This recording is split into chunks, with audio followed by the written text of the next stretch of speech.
po itong Joyride Rider. Okay, kung nakikita mo sa labas, may maraming tao nagdadrive ng motor at may malaking box sa likod. Yun po yung trabaho niya dati.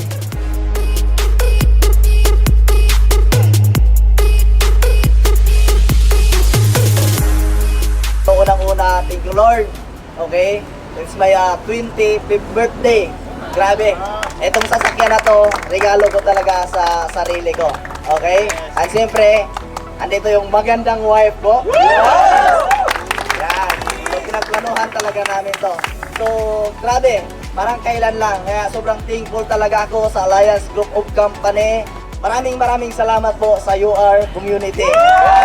Lahat ng bagay na ninanais natin, ginugusto natin sa buhay, ibibigay talaga ni Lord sa atin. Okay? Pero ito lang lagi nating tandaan, na kung ano man yung hinihiling natin, ano man yung pinapangarap natin, hindi ibibigay ni Lord sa atin. Okay? Ang ibibigay niya kung ano lang ang deserve mo. Okay? Kaya kung ano man yung gusto mo sa buhay ngayon, guys, maging deserve ka lang sa ginugusto mo. Kasi yung ginugusto mo, ibibigay at ibibigay talaga ni Lord yan. Sobrang sarap sa feeling na nung pinili ko tong sasakyan na to, ang unang-una kong tinawagan si mama ko. Alam niyo po yung ngiti ni mama? Grabe ho! Maniwala kayo sa akin sa hindi, walang katumbas ng ngiti ng magulang. Okay? Sabi ko, ma, nakabili na tayo ng sasakyan. Grabe, sabi niya, abot tayo nga yung ngiti niya. Sabi niya, parang kailan lang. Tawa, kinikwento ko sa kanya. Kasi guys, ang buhay namin sobrang hirap. Yung pamilya namin, 8 kaming magkapatid, pampito ako. Okay? Alam niyo po na yung pamilya namin, yun yung pinag-uusapan doon sa barangay namin. Kasi bakit? Hirap kami makabili ng asin. Pinapangutang pa. Okay? Sobrang saya. Sobrang gaan ng feelings. Naiyak si mama nung kausap ko. At si papa naman sobrang tuwang-tuwa. Kasi ako yung anak niya na inaakala niya na walang future. Okay? Ako yung anak niya na sinasabi niya na itong anak na to wala tong marating sa buhay. Pero ako pala yung tao na nagsusumikap para patunayan na mayroong marating sa buhay. 3, 2, 1!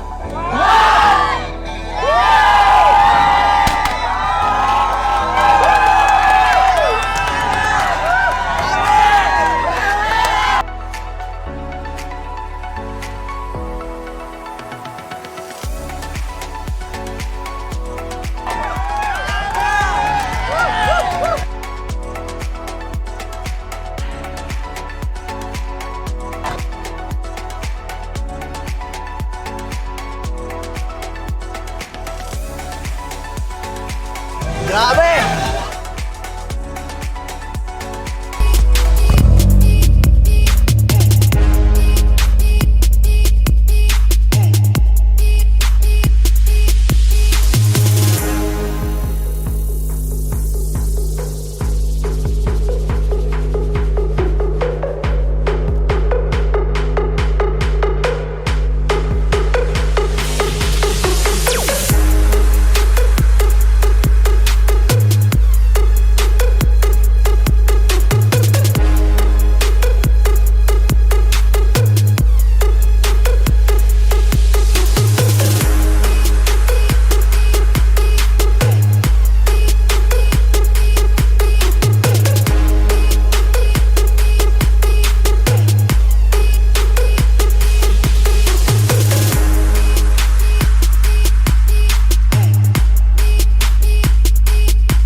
Guys, dito tayo sa loob ng sasakyan. Anyway, pangalan ko Dindo Pable. Dati akong Joyride Rider. Grabe po, nung nakita ko tong opportunity na to, wala din po akong pira. Hinanapan ko ng paraan. Pinangutang ko pa yung pinanimula ko dito. Pero ang napakaganda ngayon, bumili tayo ng first car natin na cash.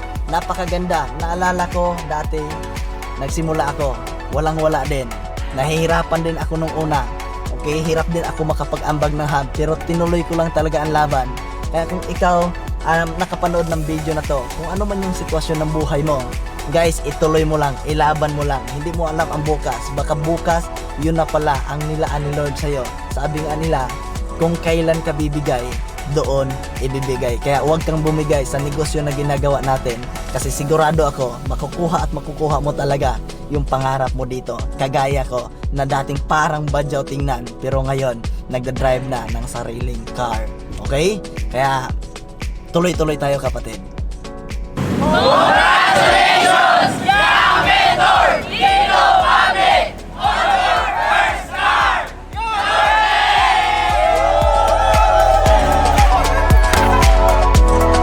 Pag ilaban mo pangarap mo, sigurado ako, ikaw na yung next na makakabili ng sasakyan mo. Yes!